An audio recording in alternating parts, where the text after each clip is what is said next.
ৰাজ্য কপোৱা নলবাৰী কাণ্ডৰ মূল অভিযুক্ত ৰ'জ আলীক এনকাউণ্টাৰ কৰা হৈছে। এই মুহূৰ্তত আটাইতকৈ ডাঙৰ খবৰ, নলবাৰী কাণ্ডৰ অভিযুক্ত ৰ'জ আলীক এনকাউণ্টাৰ কৰা হৈছে। অসম আৰক্ষীয়ে এনকাউণ্টাৰ কৰিছে। ৰ'জ আলীৰ আক্ৰমণত মৃত্যু হৈছিলে আছু নেতা মাধুৰ্য বৰ্মন। মাধুৰ্য বৰ্মনে ভগ্নীক ৰক্ষা কৰিবলৈ গৈছিলে আৰু প্ৰাণ হেৰুৱাব লগা হৈছিলে।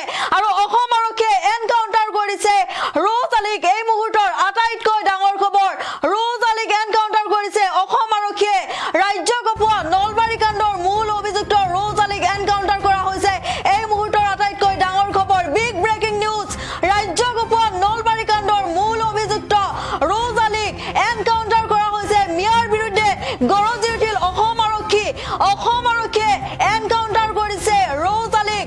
ভয়ংকৰ কাণ্ড সংঘটিত কৰিছিলে ৰ'জ আলীয়ে। ৰ'জ আলীৰ আক্ৰমণত প্ৰাণ হেৰুৱাইছিলে আছু নেতা মাধুৰ্য বৰ্মনে। এগৰাকী কিশোৰীক আক্ৰমণ চলাইছিলে। প্ৰেমৰ প্ৰস্তাৱ প্ৰত্যাখ্যান কৰাৰ বাবে এইজন ৰ'জ আলীয়ে সেই কিশোৰীগৰাকীক আক্ৰমণ কৰিছিলে আৰু ভগ্নীক বচাবলৈ গৈ আছু নেতা মাধুৰ্য বৰ্মনে প্ৰাণ হেৰুৱাবলগীয়া হৈছিলে। আৰু সেই অভিযুক্ত ৰ'জ আলীক এনকাউণ্টাৰ কৰা হৈছে। অসম আৰক্ষীয়ে এনকাউণ্টাৰ কৰিছে ৰ'জ আলীক। এই মুহূৰ্তৰ আটাইতকৈ ডাঙৰ খবৰ, মিয়াৰ বিৰুদ্ধে গৰজি উঠিল অসম আৰক্ষী। এইজনে আছিলে সেইজন ৰ'জ আলী, যাৰ আক্ৰমণত প্ৰাণ হেৰুৱাইছিলে আছু নেতা মাধুৰ্য বৰ্মনে। এগৰাকী ছোৱালীক নৱম শ্ৰেণীৰ পৰা হাৰাশাস্তি কৰি আহিছিলে এইজন অভিযুক্ত, এইজন মিয়া ৰ'জ আলীয়ে। সেই কিশোৰীগৰাকীয়ে প্ৰেমৰ প্ৰস্তাৱ প্ৰত্যাখ্যান কৰিছিলে আৰু তাৰ বাবে কিশোৰীগৰাকীক আক্ৰমণ চলোৱা হৈছিলে, আক্ৰমণ কৰিছিলে আৰু কিশোৰীগৰাকীক বচাবলৈ গৈছিলে ককায়েক মাধুৰ্য বৰ্মন। আৰু মাধুৰ্য বৰ্মনক চুৰিৰে হানি খুচি আক্ৰমণ কৰা হৈছিলে, নিঃসংগভাৱে হত্যা কৰা হৈছিলে। আৰু এইজন ৰ'জ আলীক এতিয়া এনকাউণ্টাৰ কৰিছে অসম আৰক্ষীয়ে। নলবাৰীত সংঘটিত হৈছিলে ভয়ংকৰ ঘটনা, ৰাজ্যত জোকাৰি যোৱা ঘটনা। ৰাজ্য কপোৱা নলবাৰী কাণ্ডৰ মূল অভিযুক্ত ৰ'জ আলীক এনকাউণ্টাৰ কৰা হৈছে। এই মুহূৰ্তৰ আটাইতকৈ ডাঙৰ খবৰ, ৰ'জ আলীক এনকাউণ্টাৰ কৰিছে অসম আৰক্ষীয়ে। ৰাজ্য কপোৱা নলবাৰী কাণ্ডৰ মূল অভিযুক্ত আছিলে এইজন ৰ'জ আলী। এইজন ৰ'জ আলীৰ কাৰণে এজন অসমীয়া যুৱকে প্ৰাণ হেৰুৱাব লগা হৈছিলে, আক্ৰমণ কৰিছিলে। এগৰাকী ছোৱালীক নৱম শ্ৰেণীৰ পৰা হাৰাশাস্তি কৰি আহিছিলে এইটো লম্পটে, যাৰ বাবে এতিয়া অসম আৰক্ষীয়ে একশ্যন আৰম্ভ কৰিছে, এনকাউণ্টাৰ কৰিছে। এয়া ৰ'জ আলী, যাৰ কাৰণে মাধুৰ্য বৰ্মনৰ প্ৰাণ গ'ল। এই ৰ'জ আলীয়ে আক্ৰমণ কৰিছিলে এগৰাকী কিশোৰীক, প্ৰেমৰ প্ৰস্তাৱ প্ৰত্যাখ্যান কৰি আহিছিলে, তাৰ বাবে আক্ৰমণ চলোৱা হৈছিলে সেই কিশোৰীগৰাকীক। আৰু কিশোৰীগৰাকীক নিজ ভাতৃয়ে বচাবলৈ গৈছিলে। সম্পৰ্কীয় ককায়েক আছিলে মাধুৰ্য বৰ্মন। মাধুৰ্য বৰ্মনে বচাবলৈ গৈছিলে আৰু তাৰ বাবে প্ৰাণ হেৰুৱাবলগীয়া হ'ল। এইটোৱে আছিলে লম্পটটোহে, যাৰ বাবে প্ৰাণ হেৰুৱাব লগা হ'ল আছু নেতা মাধুৰ্য বৰ্মন। নলবাৰীত সংঘটিত হৈছিলে ৰাজ্য জোকাৰি যোৱা ঘটনা আৰু নলবাৰী কাণ্ডৰ অভিযুক্ত ৰ'জ আলীক এনকাউণ্টাৰ।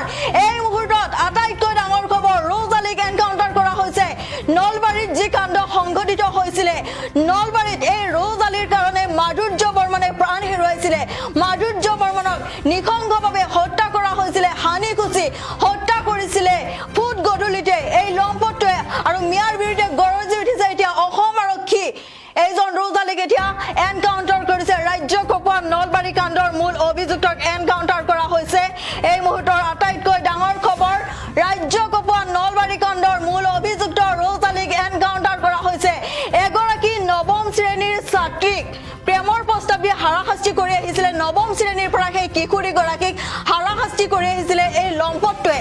প্ৰেমৰ প্ৰস্তাৱ নাকচ কৰি আহিছিলে সেই কিশোৰীগৰাকীয়ে। কিশোৰীগৰাকীৰ পৰিয়ালে কেছ দিব বিচাৰিছিলে তেতিয়াই, কিন্তু এই ৰ'জ আলীৰ মাতৃ পিতৃয়ে সেই কিশোৰীগৰাকীৰ পৰিয়ালক হাতে ভৰি ধৰিছিলে, কোৰাণৰ শপত খাইছিলে নিজৰ পুতেকক লৈ। কিন্তু এইজন লম্পট ৰ'জ আলীয়ে সেই কিশোৰীগৰাকীক আক্ৰমণ কৰিছিলে কালি ফুট গধূলিতে। তাৰ পিছত কিশোৰীগৰাকীক বচাবলৈ গৈছিল ভাতৃ মাধুৰ্য বৰ্মনে আৰু মাধুৰ্য বৰ্মনক হানি খুচি হত্যা কৰিছিলে। এই লম্পটটোৱে ভয়ংকৰ কাণ্ড সংঘটিত কৰিছিলে। ৰাজ্য কপোৱা নলবাৰী কাণ্ডৰ মূল অভিযুক্ত ৰ'জ আলীক এনকাউণ্টাৰ কৰা হৈছে। এই মুহূৰ্তৰ আটাইতকৈ ডাঙৰ খবৰ, মিয়াৰ বিৰুদ্ধে গৰজি উঠিছে অসম আৰক্ষী। ৰাজ্য কপোৱা নলবাৰী কাণ্ডৰ মূল অভিযুক্ত ৰ'জ আলীক এনকাউণ্টাৰ কৰা হৈছে। এইটোৱে হৈছে সেইটো ৰ'জ আলী, যাৰ আক্ৰমণত প্ৰাণ গৈছে মাধুৰ্য বৰ্মন। আছু নেতা মাধুৰ্য বৰ্মনে অকাল মৃত্যু খাবতি ল'বলগীয়া হৈছে হানি খুচি হত্যা কৰা হৈছিলে হানি খুচি হত্যা কৰিছিলে ৰ'জ আলী আৰু ৰ'জ আলীৰ বন্ধুৱে ৰাজ্য কপোৱা নলবাৰী কাণ্ডৰ মূল অভিযুক্তক ৰ'জ আলীক এনকাউণ্টাৰ কৰা হৈছে মিয়াৰ বিৰুদ্ধে গৰজি উঠিছে অসম আৰক্ষী এই মুহূৰ্তৰ আটাইতকৈ ডাঙৰ খবৰ ৰাজ্য কপোৱা নলবাৰী কাণ্ডৰ মূল অভিযুক্ত ৰ'জ আলীক এনকাউণ্টাৰ অসম আৰক্ষীয়ে এনকাউণ্টাৰ কৰিছে ৰ'জ আলীক মিয়াৰ বিৰুদ্ধে গৰজি উঠিল অসম আৰক্ষী এইজনে হৈছে সেইজন ৰ'জ আলী যাৰ কাৰণে প্ৰাণ হেৰুৱাইছে মাধুৰ্য বৰ্মনে অকাল মৃত্যু খাবতি ল'বলগীয়া হৈছে নিজৰ ভগ্নীক ৰক্ষা কৰিবলৈ গৈ নিজৰ ভগ্নীৰ সন্মান ৰক্ষা কৰিবলৈ গৈ এই মাধুৰ্য বৰ্মনে হত্যাৰ বলি হ'ব লগা হ'ল এই ৰ'জ আলীয়ে হানি খুচি হত্যা কৰিছিলে মাধুৰ্য বৰ্মনক অকাল মৃত্যু খাবতি ল'বলগীয়া হ'ল মাধুৰ্য বৰ্মনে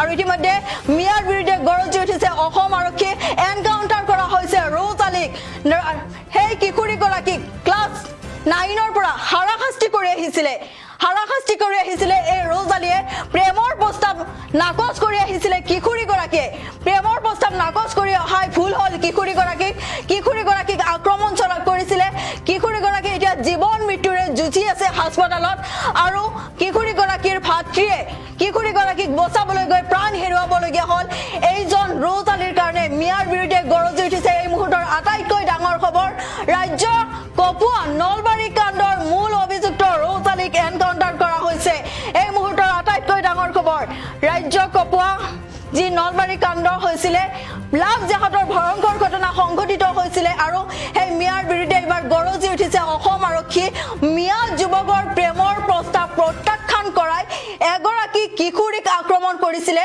কিশোৰীগৰাকীক বচাবলৈ গৈ ভগ্নীক বচাবলৈ গৈ মাধুৰ্য বৰ্মনে অকাল মৃত্যু খাবতি ল'বলগীয়া হৈছিলে আৰু তাৰ পিছতে নলবাৰীৰবাসীয়ে প্ৰতিবাদ সাব্যস্ত কৰিছিলে যে 24 ঘণ্টাৰ ভিতৰত দোষীক কৰায়ত্ব কৰিব লাগে উপযুক্ত শাস্তি দিব লাগে আৰু তাৰ পাছতে এতিয়া এনকাউণ্টাৰৰ খবৰ আহি পৰিছে আমাৰ হাতত এনকাউণ্টাৰ কৰা হৈছে ৰ'জ আলীক যি মিয়াৰ বিৰুদ্ধে গৰজি উঠিছে যি মিয়াৰ বিৰুদ্ধে প্ৰটেষ্ট কৰা হৈছিলে নলবাৰীবাসীয়ে প্ৰটেষ্ট কৰিছিলে যে এনকাউণ্টাৰ কৰিব লাগে শাস্তি দিব লাগে উপযুক্ত শাস্তি দিব লাগে আৰু এতিয়া উপযুক্ত শাস্তি পাইছে এনকাউণ্টাৰ কৰা হৈছে ৰাজ্য কপোৱা নলবাৰী কাণ্ডৰ মূল অভিযুক্ত ৰ'জ আলীক এনকাউণ্টাৰ কৰা হৈছে এই মুহূৰ্তৰ আটাইতকৈ ডাঙৰ খবৰ নলবাৰীত সংঘটিত হৈছিলে ভয়ংকৰ ঘটনা ৰাজ্য জোকাৰি যোৱা ঘটনা সংঘটিত হৈছিলে ৰাজ্য কপোৱা নলবাৰী কাণ্ডৰ মূল অভিযুক্ত ৰ'জ আলীক এনকাউণ্টাৰ কৰা হৈছে এগৰাকী কিশোৰীক প্ৰেমৰ প্ৰস্তাৱ দিছিলে কিশোৰীগৰাকীক এতিয়া নহয় নৱম শ্ৰেণীৰ পৰা হাৰাশাস্তি কৰি আহিছিলে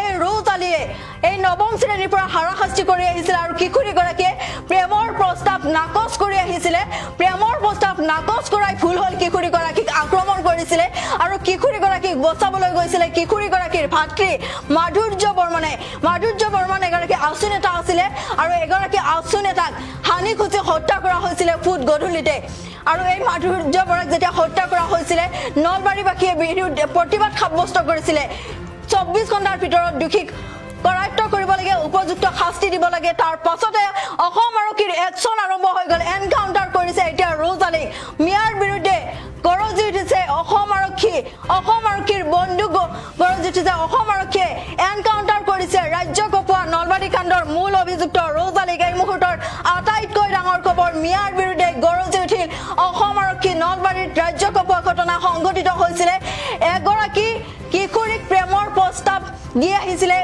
এই ৰ'জ আলীয়ে প্ৰেমৰ প্ৰস্তাৱ নাকচ কৰি আহিছিলে এতিয়াৰ পৰাই নহয় নৱম শ্ৰেণীৰ পৰা সেই কিশোৰীগৰাকীক হাৰাশাস্তি কৰি আহিছিলে কিশোৰীগৰাকীৰ পৰিয়ালে কেছ দিব বিচাৰিছিলে ৰ'জ আলীৰ বিৰুদ্ধে কিন্তু তেতিয়া ৰ'জ আলীৰ পৰিয়ালে কিশোৰীগৰাকীৰ পৰিয়ালক হাতে ভৰি ধৰিছিলে কোৰাণৰ শপত খাইছিলে কিন্তু কোৰাণৰ শপত খাইও ভয়ংকৰ কাণ্ড কৰিছিলে এই ৰ'জ আলীয়ে কিশোৰীগৰাকীক আক্ৰমণ কৰিছিলে ফুট গধূলিতে কিশোৰীগৰাকীক বচাবলৈ আহিছিলে কিশোৰীগৰাকীৰ ভাতৃ আছু নেতা মাধুৰ্য বৰ্মন আৰু তেতিয়াই মাধুৰ্য বৰ্মনক হানি খুচি হত্যা কৰিছিলে ৰ'জ আলীয়ে আৰু এতিয়া ৰ'জ আলীক এনকাউণ্টাৰ কৰিছে অসম আৰক্ষীয়ে এই মুহূৰ্তৰ আটাইতকৈ ডাঙৰ খবৰ ৰ'জ আলীয়ে পলায়ন কৰিছিলে ঘৰৰ পৰা কিন্তু অসম আৰক্ষীয়ে বিচাৰি উলিয়াইছে আৰু এনকাউণ্টাৰ কৰিছে ৰ'জ আলীক নলবাৰী কাণ্ডৰ অভিযুক্ত ৰ'জ আলীক এনকাউণ্টাৰ